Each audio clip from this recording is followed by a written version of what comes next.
오늘은 어린이 주일입니다. 온 누리에 있는 어린이들, 특히 전쟁과 기아로 고통당하는 어린이들을 여러분은 어린 시절 어떠한 어린이였습니까? 부모님, 형제, 자매들과 사이가 좋았습니까? 아니면 갈등과 싸움이 많았습니까? 어린 시절 가장 행복했던 일은 무엇인지 기억이 나십니까? 반대로 아팠던 일이나 후회하는 일이 생각나시는지요? 만약에 다시 한번 어린 시절로 돌아간다면 무엇을 하고 싶으십니까? 저는 만약에 과거로 돌아간다면 유치원에 참 잘 다니고 싶은 생각이 듭니다. 초등학교 때부터 고등학교 때까지는 한 번도 결석을 하지 않았는데 유치원은 그렇게 가고 싶지 않아서 한 반 정도나 갔던 것 같아요. 마지막 졸업식 날 다른 친구들은 다 개근상을 받는데 저만 받지 못해서 왜 나만 주지 않느냐고 막 때를 썼던 아픈 기억이 납니다. 하나님은 우리가 어린 시절 부모님이 우리가 어떠한 사람이 되기를 바라신 것과 마찬가지로 우리에게 좋은 계획을 세워놓으셨고 하나님의 기대대로 우리가 성장하길 바라셨죠. 우리는 우리가 원하지 않아도 시간이 빨리 지나갔고 지금 우리의 모습을 갖추고 있기 때문에 과연 하나님이 바라신 대로 우리 부모님이 기대한 대로 그러한 모습을 갖추었는가 생각을 해보게 됩니다. 오늘 요한일서 말씀을 보면은 그리스도인들은 모두가 다 하나님의 자녀라고 말을 하고 있죠. 그것도 여러 번에 걸쳐서 말을 하고 있습니다. 우리는 모두가 다 누군가의 어떠한 부모님의 자녀이지만 그리스도인들은 한 명의 예 없이 모두가 다 근본적으로 하나님께 생명을 받은 하나님의 자녀라고 말을 하고 있죠. 우리가 하나님의 자녀라고 한다면 우리는 어떠한 삶을 살아야 되는지 깊이 묵상할 필요가 있습니다. 먼저 우리가 읽은 요한에서 2장 28절 첫 구절을 보시면은 하나님의 자녀된 우리 그리스도인들은 그리스도 안에 거해야 된다고 하나님은 말씀하고 있습니다. 하나님의 자녀라면 하나님을 어버이로 모시고 하나님의 집에 거하는 것이 자연스러운 일이죠. 물론 살아오면서 집이 싫을 때가 있었습니다. 지금도 집에 들어가는 것이 싫은 분들이 계시죠. 그냥 부모님이 싫고 특별한 이유가 없어도 형제 자매들이 미울 때가 있었습니다. 특별히 사춘기를 보내는 청소년 시절에 그러하죠. 사춘기를 보내면 모든 문제가 해결될 것 같지만 20대, 30대 하나님의 나라에 가기까지 우리는 걱정과 근심이 끊어지지 않는 사춘기를 보내는 것과 같습니다. 교회 여러분 가운데에도 신앙의 사춘기를 보내는 분들이 있지 않습니까? 이유 없이 하나님이 좋지 않고 이유 없이 예배당에 나와 예배하는 것이 즐겁지 않을 때가 있습니다. 그때 하나님이 우리에게 말씀하시기를 그리스도 안에 거해야 된다고 말씀하십니다. 예수님 안에 거해야 되는 이유는 예수님이 앞으로 장차 이 세상에 다시 오실 때 최후 심판의 날에 예수님 안에 거해야 구원을 보장받을 수 있기 때문입니다. 하루 종일 전쟁과 같은 세상 속에서 지치고 피곤한 몸을 이끌고 참된 어버이이신 하나님 곁에 돌아오면 마음이 푸근해지죠. 예배당에 걸려있는 십자가만 바라보면 우리를 향해 보혈을 흘려주신 예수님의 사랑이 참 감사합니다. 그리스도인이 하나님의 자녀라는 것은 우리는 하나님께 속해 있고 근본적으로 하나님께로부터 생명을 얻은 사실을 말합니다. 우리가 하나님의 자녀라는 호칭은 마치 부모님과 자녀와의 관계를 끊을 수 없듯이 하나님께 받을 사랑과 구원을 어느 누구도 끊을 수 없다는 사실을 하나님의 자녀가 말을 하고 있습니다. 그러니 하나님의 자녀는 늘 하나님 곁에서 하나님을 가까이 모시고 살아가죠. 성도 여러분들의 부모님들은 어떠한 분이었습니까? 경제적인 여력이 있어서 자녀들이 원하는 것을 다 해줄 수 있는 부모님이 있는가 하면은 모든 것 해주고 싶어도 그렇지 못한 부모님도 있습니다.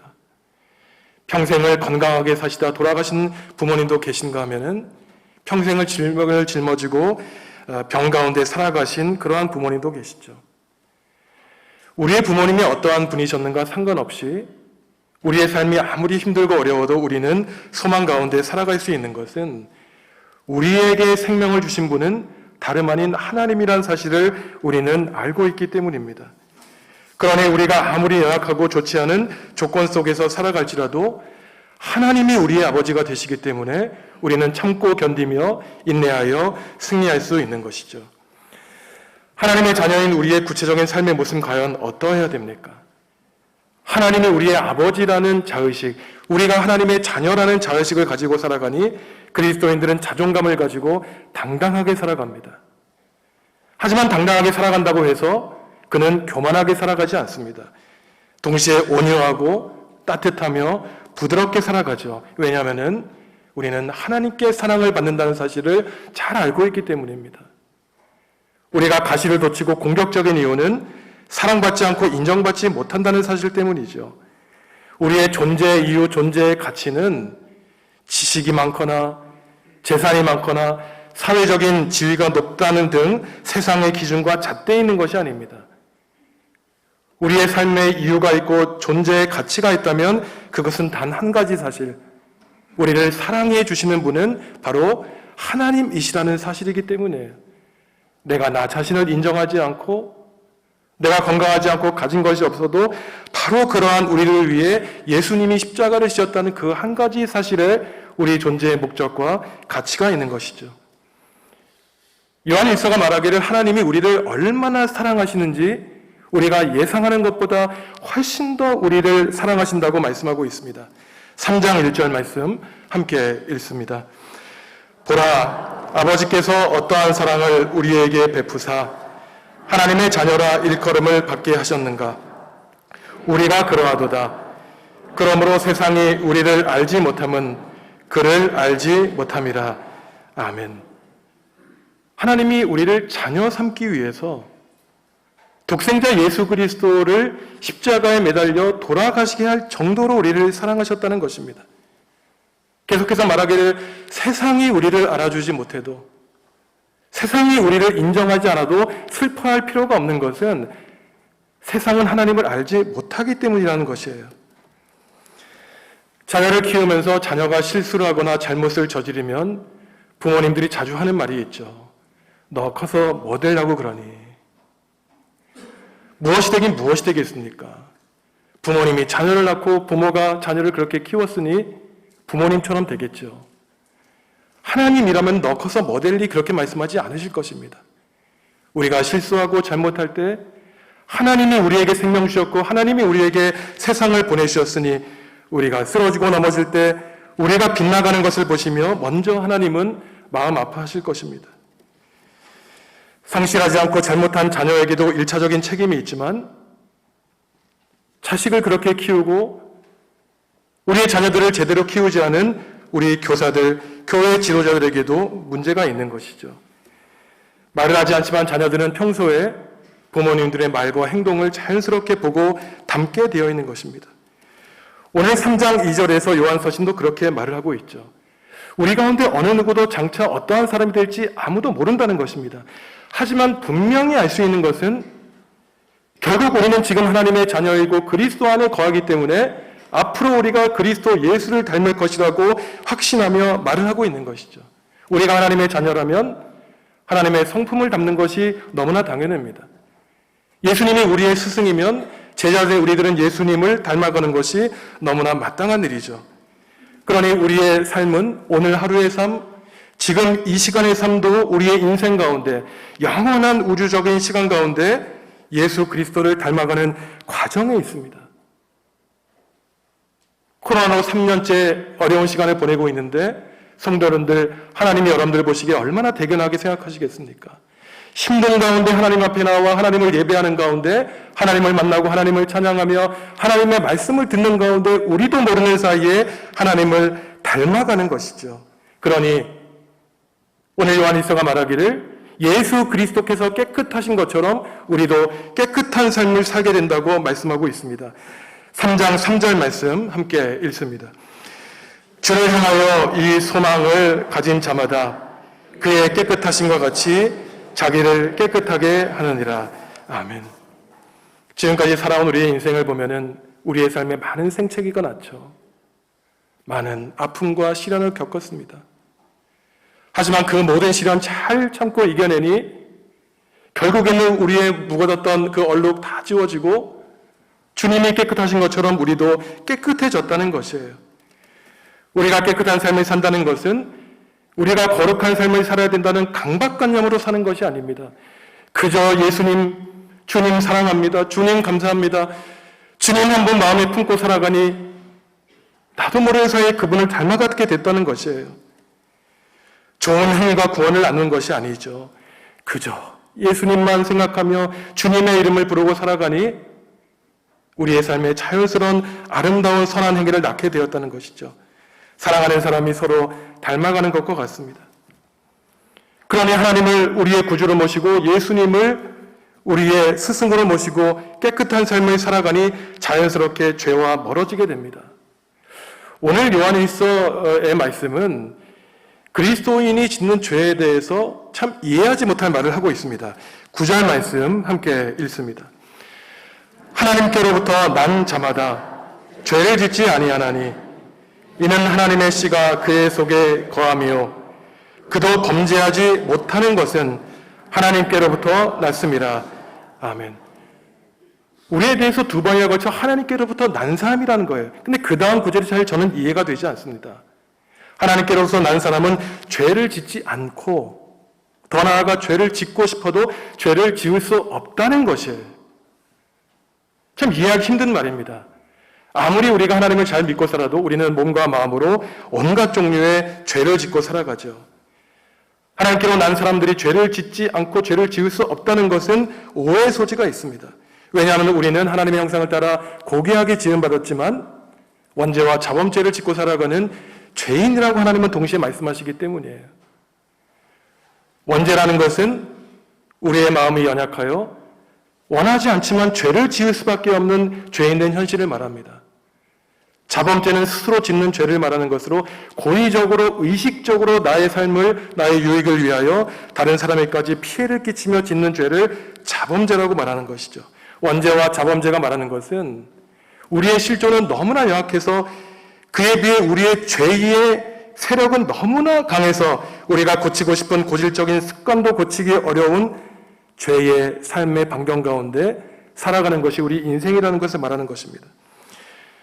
그러니 하나님께로 난 자마다 죄를 짓지 않고 죄를 짓고 싶어도 죄를 못 짓는다는 것은 요한일서가 기록된 교회의 배경 가운데 이해하셔야 돼요.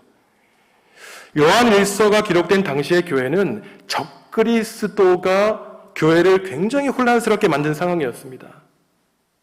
이들은 조금 어려운 말로 영지주의자들이라 그래요. 이 영지주의자들은 당시에 이단이었는데 오늘도 이러한 이단들이 있습니다.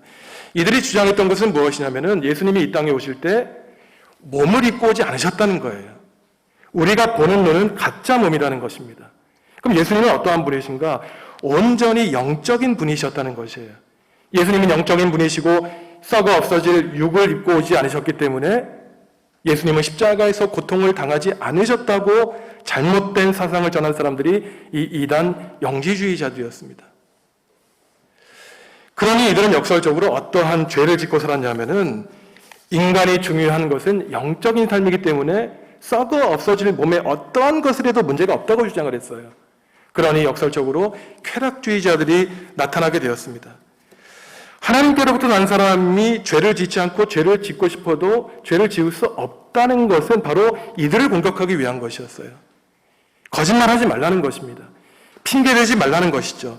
하나님의 씨를 가졌기 때문에 죄를 짓지 않는다는 말은 늘 예수님을 우리의 구주로 모시고 우리가 죄를 짓고 살아갈 수밖에 없는 상황을 냉철하게 이해하며 살아가라는 것이죠. 만약에 예수님을 구주로 고백한 사람들 가운데 죄를 짓는 사람들이 있다면 그 이유는 부활하신 예수님을 아직 인격적으로 만나지 못했고 예수님을 보지 못했고 예수님의 음성을 듣지 못했기 때문이라고 말을 하고 있습니다. 물론 우리는 어느 누구도 육신의 눈으로 하나님을 만날 수 없죠. 하지만 영적인 눈으로, 마음의 눈으로는 하나님을 만날 수 있습니다. 이러한 거짓 교사들, 하나님을 믿는다고 말로 고백하면서 고의로 죄를 짓는 사람에 대해서 요한일서는 그들은 하나님의 자녀가 아니라 마귀의 자녀라고 8절과 10절에서 말을 하고 있는 것이에요. 아무리 우리가 하나님을 잘 믿어도 우리는 실수로 고의로 죄를 짓고 살아갈 수밖에 없습니다. 하지만 하나님이 우리에게 문제 삼으시는 것은 구체적인 죄를 지는 것도 문제지만 더 심각한 것은 고의적으로, 고질적으로, 습관적으로, 의지적으로 죄의 상태에 남아있는 것이에요. 우리가 죄를 지으면 그저 죄를 자복하고 회개하며 하나님께 용서를 구하면 되죠. 오늘 주일에도 그래서 우리가 침묵으로 하나님께 죄를 회개하고 용서의 말씀을 듣지 않았습니까? 그러면 우리의 삶을 하나님이 깨끗하게 만들어 주시죠. 중세의 수도자들, 영성가들은 하루 일과를 마치고 저녁 때 꼭 홀로 하나님 앞에 나가 무릎을 꿇고 기도했다고 합니다. 자신의 삶을 냉철하게 객관적으로 바라본 것이죠. 저도 오늘부터 저 자신을 반성하고 기도하려고 합니다. 성도 여러분들도 이 수도자들, 영성가들이 기도했던 자기 자신에 대한 질문을 한번 생각해 보시며 기도하면 좋겠습니다. 그들이 스스로에게 질문했던 문제는 이것입니다. 오늘 나는 내 안에 있는 악을 얼마나 고쳤는가? 오늘 나는 내가 만난 악과 맞서 싸워 이겼는가, 졌는가? 어떠한 점에서 어제보다 오늘이 나아졌는가? 늘 영성가들, 수도사들은 내 안에 있는 사탄 마귀와 맞서 싸워서 이기려고 노력하며 매일매일 무릎 꿇고 십자가의 보혈을 의지하며 살아갔던 것이죠. 우리는 단독자로서 매일매일 하나님 앞에 홀로 서 있는 훈련을 해야 하는 것입니다. 우리가 태어나면서 죽을 때까지는 가족들과 함께, 이웃과 함께 더불어 살아가죠. 하지만 우리의 목숨을 다하고 하나님께 가는 그 순간은 어느 누구도 우리와 함께 가지 않습니다. 우리는 홀로 하나님 앞에 사는 것이에요.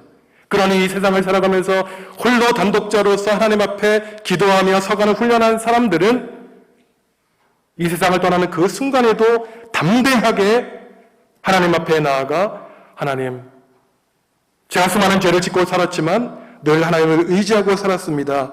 하나님께 나아갈 수 있는 것이죠. 하나님의 손품을 달아 죄와 멀어지는 삶을 사는 사람은 이제 하나님께 받은 사랑을 혼자 간직하지 않고 형제자매, 이웃에게 나누어주며 살아갑니다. 의지적으로 형제자매를 사랑하며 살아가죠. 우리가 읽은 다음에는 하나님의 자녀와 마귀의 자녀의 예를 들기 위해서 가인과 아벨의 예를 들고 있습니다. 가인과 아벨은 하나님이 만드신 첫사람인 아담과 하와의 자녀였죠. 하나님은 가인과 아벨의 제사를 받으시는데 이상하게 아벨의 제사만 받으시고 가인의 제물은 받지 않으셨습니다. 가인은 화가 몹시 치밀어 올랐죠. 왜 하나님이 나를 받아주시지 않았는가? 내가 인정받지 못했다는 사실, 소외된 사실을 참고 견디지 못합니다. 분노가 머리끝까지 치밀어 오르자 하나님은 가인의 안색을 보고 질문하셨죠. 왜 내가 그렇게 분노하고 있느냐? 너의 죄가 너를 다스리지 못하도록 참고 넘어가라고 하나님이 한번 기회를 주셨어요.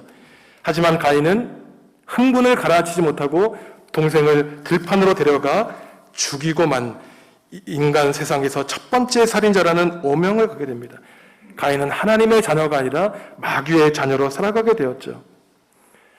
어떤 분들은 가인이 동생 아벨을 죽은 이야기가 너무 극단적이지 않느냐 생각하실 수도 있습니다. 하지만 그렇지 않죠. 부모가 자식을 죽이는 세상이 되었습니다. 자식이 부모를 죽이고 형제가 형제를 죽이는 세상이 되었어요.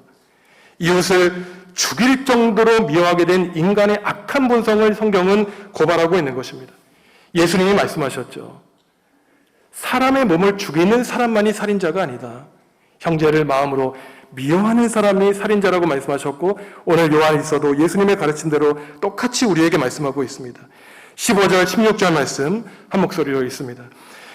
그 형제를 미워하는 자마다 살인하는 자니 살인하는 자마다 영생이 그 속에 거하지 아니하는 것을 너희가 아는 바라. 그가 우리를 위하여 목숨을 버리셨으니 우리가 이로써 사랑을 알고 우리로 형제들을 위하여 목숨을 버리는 것이 마땅하니라. 아멘. 형제자매 우리의 이웃을 미워하는 것 자체가 살인하는 것이라는 것이에요. 살인하면 그에 마땅한 형벌을 받아야죠. 오늘 그 형벌이 나옵니다. 형제자매를 미워한 살인자들에게는 그 속에 무엇이 없다고 합니까? 영생이 없다는 것이에요. 우리는 오늘 요한일서의 말씀을 통해서 오늘날 교육의 현실은 과연 어떠한가? 그리스도인으로서 심각하게 고민하며 기도해야 됩니다. 과연 오늘 학교에서 교회에서 아벨과 같은 하나님의 자녀를 양성하고 있는지, 가인과 같은 마귀의 자녀를 양성하고 있는지 생각해 보아야 되는 것이죠. 만약 부모나 교사가 경쟁의 분위기를 부추겨 다른 사람을 넘어뜨려야만 이길 수 있다고 가르친다면 그것은 가인을 양성하는 것입니다. 나의 성능과 업적을 위해 다른 사람을 희생시키는 사람이 괴물과 같은 가인인 것이죠. 가정의 평화를 깨트리는 사람, 직장 동료의 관계를 깨트리는 사람이 바로 가인입니다. 자기만 살아남으려고 다른 사람을 죽이는 것이 일반화된 그러한 사회는 결코 행복한 사회가 될 수 없죠. 반대로 다른 사람을 살리기 위해서 내가 희생하고 헌신하고 봉사하는 사람이 가득한 사회가 오히려 서로가 서로를 살리고 상생하는 복된 사회가 될 수 있는 것입니다. 형제자매를 사랑하고 부모님을 사랑하며 자녀를 사랑할 때 인간적인 이유로 사랑하는 것은 분명한 한계가 있어요. 우리가 어떠한 사람을 감정적으로 사랑했을 때 그 감정적인 사랑의 정도가 수십 년 영원히 지속되지 못합니다. 우리는 예수님이 우리를 향한 사랑이 그랬듯이 우리의 가족과 형제자매를 의지적으로 사랑하는 것이죠. 감정적으로만 사랑한다면 내 마음에 들 때, 내 인생에 유익이 있을 때 그 사람을 사랑하지만 마음에 들지 않고 나에게 아무런 도움이 되지 않으면 돌아서는 것이 인간의 사랑입니다. 반대로 마음에 들지 않을 때 나에게 별 도움이 안 되어도 그를 사랑할 수 있는 것이 참된 사랑인 것이죠. 그러니 형제자매를 사랑하고 이웃을 사랑하는 것은 다름 아니라 하나님이 우리를 사랑하신 그 하나님 사랑의 토대를 둬야 됩니다.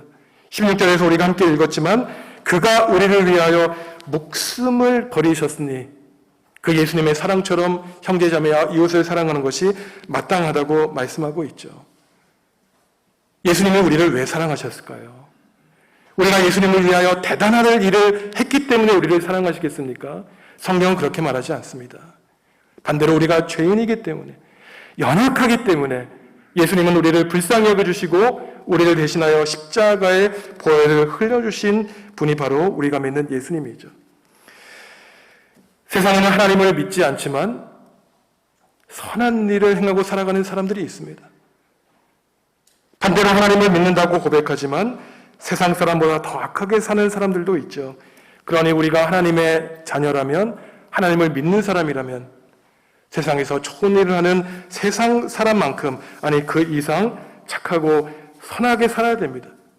그것은 의무감으로 말미암은 것이 아니라 예수님이 죄인된 우리에게 한없이 베풀어 주시는 사랑에 감격하여 예수 그리스도의 사랑을 실천해야 되는 것이죠. 우리 모두는 하나님께 분에 넘치는 사랑을 받지 않았습니까? 아무도 나를 인정하지 않고 모든 사람이 나에게 손가락질하며 하나님과 사람들에게 속이고 싶은 죄를 지어 고통당할 때 바로 그러한 우리를 주님이 사랑하셨고 우리를 사랑하셔서 십자가에 매달려 돌아가시기까지 하셨습니다. 사랑하는 성도 여러분, 5월 가정의 달을 보내며 특별히 오늘 어린이 주일을 보내며 내 자녀가 무엇 때문에 고민하고 있는지, 무엇 때문에 아파하고 있는지 한번 더 우리의 자녀들의 마음을 헤아려 보시기 바랍니다. 야단치고 다그칠 수 있죠. 하지만 그 이전에 우리의 자녀들의 입장에서 무엇을 고민하고 아파하고 있는지 그들을 용납하며 조금 더 기다려주시고 입을 열어 야단치기 전에 먼저 입을 다물고 하나님께 우리의 자녀들을 위해 기도하시는 성도 여러분들이 되시기를 바랍니다. 성도 여러분의 가정에 주님이 주인 되어주시면 성도 여러분들 가정에 기쁨과 사랑과 감사가 넘쳐나게 될 것입니다. 우리 교회에 속한 우리의 자녀들뿐만 아니라 온 누리에 있는 모든 어린이들이 나는 그저 우연히 이 세상에 온 것이 아니라 하나님의 자녀라는 자의식을 가지고 우리가 실패하고 넘어질 때 괜찮아, 너는 내 아들이야, 내 딸이야, 다시 한번 해보렴, 우리의 손을 붙잡아 주시는 하나님을 믿고 승리하며 살아가는 자녀들이 될 수 있도록 성도 여러분들과 가정 가운데 주님의 은혜가 함께 하시기를 간절히 기원합니다. 기도하시겠습니다. 하나님,